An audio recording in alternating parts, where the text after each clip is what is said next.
Hello friends, welcome to legal literacy YouTube channel.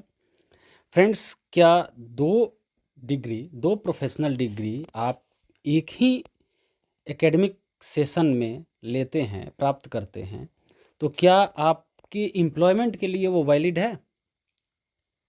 आप मान लो जैसे कोई डिग्री आपने एमएससी किया और बीएड किया और एक ही साथ किया, एक ही एकेडमिक सेशन में किया, तो क्या आपके ये जॉब के लिए वैलिड है?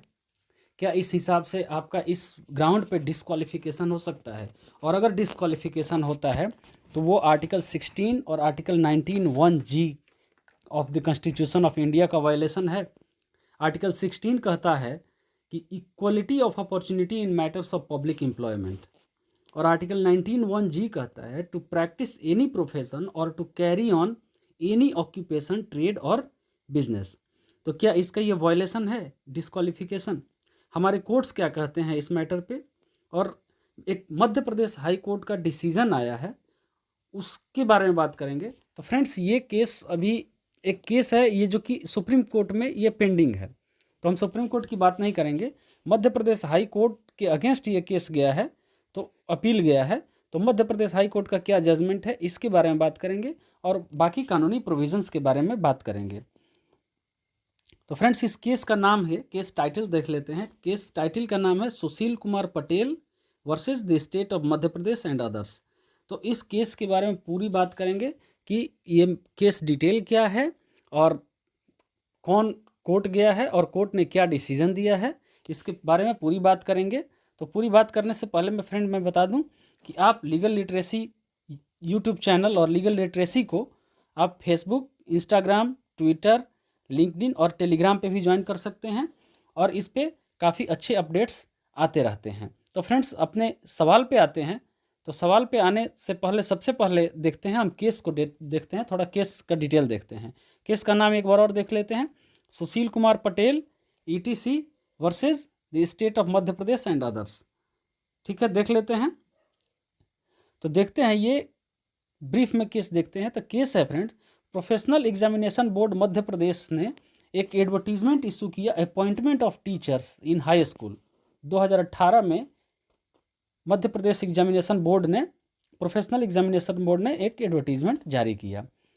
तो as per the MP school education service teaching cadre service condition rules 2018, जिसको कि 2018 रूल्स भी कहते हैं, उसने एजुकेशनल क्वालिफिकेशंस क्या रिक्वायर्ड थी इसके बारे में बात किया। तो एजुकेशनल क्वालिफिकेशन फ्रेंड दो चाहिए था। एक चाहिए था master degree in relevant subject, जिस सब्जेक्ट के आप टीचिंग पोस्ट के लिए अप्लाई कर रहे हैं या जिस सब्जेक्ट के टीचर आप बनना चाहते हैं उसमें आपका मास्टर डिग्री होना चाहिए, और साथ में आपका BEd या उसके इक्विवेलेंट कोई डिग्री चाहिए। तो एक पेटिशनर जो थी उसने MSc जूलॉजी किया था और BEd किया था। उसने MSc जूलॉजी जो किया था वो डिस्टेंस एजुकेशन मोड से किया था, डिस्टेंस मोड से, और उसने 2008 से 2010 के बीच में एकेडमिक सेशन उसका था। और BEd जो था वो रेगुलर मोड था और 2009 से 2010 का इसका एकेडमिक सेशन था। तो फ्रेंड्स, ये आ गया, एक ही एकेडमिक सेशन में 2 डिग्री इसकी हो गई। ठीक है, तो 23/6/2020 को एक और ऑर्डर इशू किया जाता है Madhya Pradesh professional examination board द्वारा कि वो कैंडिडेट जो 2 डिग्रीज एक एकेडमिक सेशन में ऑब्टेन किए हैं वो डिसक्वालीफाई हो जाएंगे। तो इस हिसाब से ये पेटिशनर डिसक्वालीफाइड हो गई।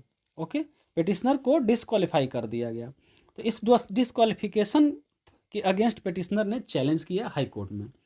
तो चैलेंज का उसका ग्राउंड क्या था फ्रेंड, कि ग्राउंड ये था कि जो 2018 का रूल था, तो 2018 के रूल में ये टर्म मेंशन्ड नहीं था, ये नोटिफाइड नहीं था रूल 9(4) में। ठीक है, और 2018 का रूल जो है ये इस तरह का डिस्क्वालिफिकेशन को प्रोवाइड नहीं करता है, मतलब इस तरह का डिस्क्वालिफिकेशन की बात नहीं करता है।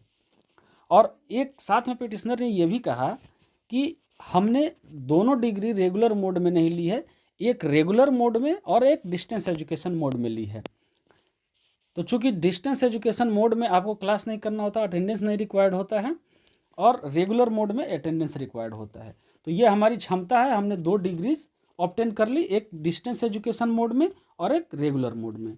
पिटिशनर का ये भी कहना था फ्रेंड कि उसका डिस्क्वालिफिकेशन जो है वो डिस्क्वालिफिकेशन आर्टिकल 16 जो equality of opportunity in matters of public employment है, और आर्टिकल 19(1)(g जो कि प्रैक्टिस एनी प्रोफेशन और to carry on any occupation trade और बिजनेस का जो उसका फंडामेंटल राइट्स है, तो फंडामेंटल राइट्स को ये वायलेट करता है। और साथ में ये भी कहा कि 2018 का रूल को एक एग्जीक्यूटिव ऑर्डर के द्वारा बाईपास नहीं किया जा सकता है। एक रूल बना 2018 का रूल जो आया इस खास एडवर्टीजमेंट के लिए, उसको किसी एक एग्जीक्यूटिव ऑर्डर से जो कि 2020 में आ गया, उससे इसको बाईपास नहीं किया जा सकता है। तो फ्रेंड्स इसमें बात एक जो फंडामेंटल राइट्स की हुई है, तो फंडामेंटल राइट्स पे हम काफ़ी अच्छी वीडियोस अपलोड कर रहे हैं इस चैनल पे, आप उसको रेफ़र कर सकते हैं, उसको देख सकते हैं। तो आगे आते हैं फ्रेंड्स, ये हाई कोर्ट का इसके बाद क्या डिसीजन आया। हाई कोर्ट ने क्या कहा, हाई कोर्ट जो पिटिशनर का पिटिशन था उसको रिजेक्ट कर दिया, पिटिशनर के डिस्क्वालिफिकेशन को बरकरार रखा। और ये रिजेक्शन का ग्राउंड क्या था, डिस्क्वालिफिकेशन को बरकरार रखने के लिए हाई कोर्ट ने कहा क्या, हाई कोर्ट ने कहा कि 2018 के रूल में डिग्री वर्ड को मेंशन किया गया है, और जो डिग्री वर्ड है उसको यूजीसी का जो गाइडलाइंस है उसके हिसाब से देखा जाएगा। ठीक है, तो यूजीसी ने 15/1/2016 को एक नोटिस इशू किया था, जिसमें उसने कहा था कि we do not endorse the idea of allowing students to pursue 2 degree simultaneously.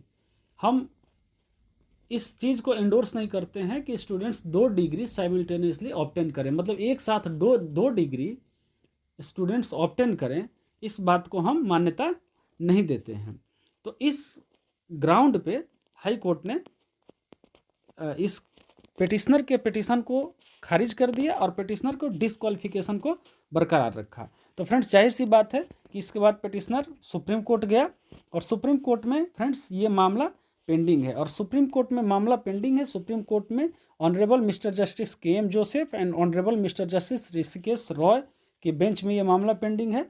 और फ्रेंड्स इस हाई कोर्ट के जजमेंट के हिसाब से you are not eligible for the job with 2 degrees simultaneously. एक साथ अगर आपने 2 डिग्रीज ली हैं तो इस आधार पे आपको जॉब के लिए डिस्क्वालीफाई किया जा सकता है।